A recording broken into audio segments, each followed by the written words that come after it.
அஸ்ஸலாமு அலைக்கும் வரஹ்மத்துல்லாஹி வபரகாத்துஹு. நேர்ச்சை வைக்கிறது அல்லாஹ் தஆலா அல் குர்ஆன்ல சொல்றான், யூஃபூன பின் நذர், அவர்கள் நேர்ச்சை வைத்தால் அதனை நிறைவேற்றுவார்கள் என்று அல்லாஹ் தஆலா கூறுகின்றார்.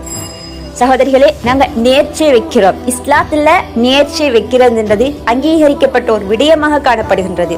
நேர்ச்சையை அல்லாஹு தஆலா அங்கீகரிச்சிருக்கிறான். அதே போல நபி ஸல்லல்லாஹு அலைஹி வஸல்லம் அவங்களும் அங்கீகரிச்சிருக்கிறாங்க. இந்த நேர்ச்சையோட விஷயத்துல நாங்க புரிஞ்சு கொள்ளக்கூடிய ஒரு விடயம்தான் நாங்க பொதுவாக நாங்க நேர்ச்சை வைக்கிறது.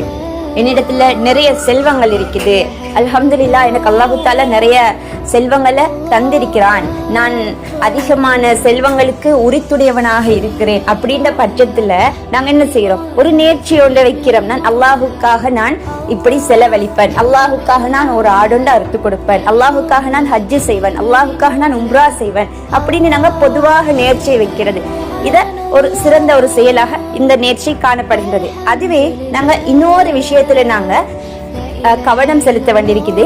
எங்கட சமுதாயத்துல நாங்க நேர்ச்சி வைக்கிறது, உதாரணமாக எங்கட தாய் தந்தையர்களோ அல்லது எங்கட உறவினர்களோ அல்லது எங்களுடைய குழந்தைகளோ நோய்வாய்ப்பட்டு காணப்படுறாங்க, அல்லது மிச்சமே ஒரு உயிர் போறன்ற அளவுக்கு இருக்கிறாங்க. சோ அவங்களுக்காக நான் நேர்ச்சி வைக்கிறேன். உதாரணமாக எந்த புள்ள சுகமானுச்சுன்னு சொன்னா நான் உனக்கு இப்படி இந்த விஷயத்த செய்வேன், இந்த ஆடொண்டு அறுத்து கொடுப்பேன், இல்லைன்னா என்னுடைய தாய் குணமாகினாங்கன்னு சொன்னா நான் இந்த ஒரு ஆடொண்டு அறுத்து கொடுப்பேன் அப்படின்னு நேர்ச்சி வைக்கிறது. அப்படி இல்லைன்னு சொன்னா ஒரு மாணவியாக இருந்து கொண்டு நான் இந்த எக்ஸாம்ல பாஸ் ஆகிட்டேன் என்று சொன்னா உனக்காக நான் 2 நோன்பு பிடிப்பேன் அல்லது 1 நோன்பு பிடிப்பேன் அப்படின்னு சொல்லி நேர்ச்சியை வைக்கிறது. இப்படி அல்லாஹ்விடத்துல நீ இதை தந்தா என்று சொன்னா நான் இதை செய்வேன் அப்படின்னு நேர்ச்சியை வைக்கிறதுன்றது அது இஸ்லாத்துல தவிர்ந்து கொள்ள வேண்டிய ஒரு விடயமாக காணப்படுகின்றது.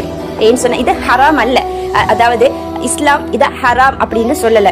மாறாக இவ்வாறான நேர்ச்சையிலிருந்து விடுபட்டு உதாரணமாக நாங்க ஒரு நோம்பையோ ஒரு நோம்பை பிடிச்சிட்டோ அல்லது ஒரு ஆடை அறுத்து கொடுத்துட்டோ அல்லது நாங்க அந்த என்ன விஷயத்தை நாங்க நேர்ச்சையாக வைக்க போறோமோ அந்த நேர்ச்சியை நாங்க முன்கூட்டியே செஞ்சுட்டு, யா அல்லாஹ், நான் உனக்காக நான் ஒரு ஆடண்ட ஏழைகளுக்கு அறுத்து பங்கிட்டு இருக்கிறேன், எனவே எந்த புள்ளட நோய் நொடிய குணப்படுத்திடு, யா அல்லாஹ், நான் உனக்காக ஒரு நோம்பு பிடிச்சிருக்கிறேன், என்ன எக்ஸாம்ல பாஸ் பண்ண வச்சுடு, யா அல்லாஹ், இப்படி நாங்க ஒரு அமலை செஞ்சுட்டு அல்லாஹ்விடத்துல துஆ செய்கின்ற போது அது உண்மைக்கு ஒரு சிறந்த ஒரு நேர்ச்சியாக அந்த அந்த அமல் காணப்படுகின்றது.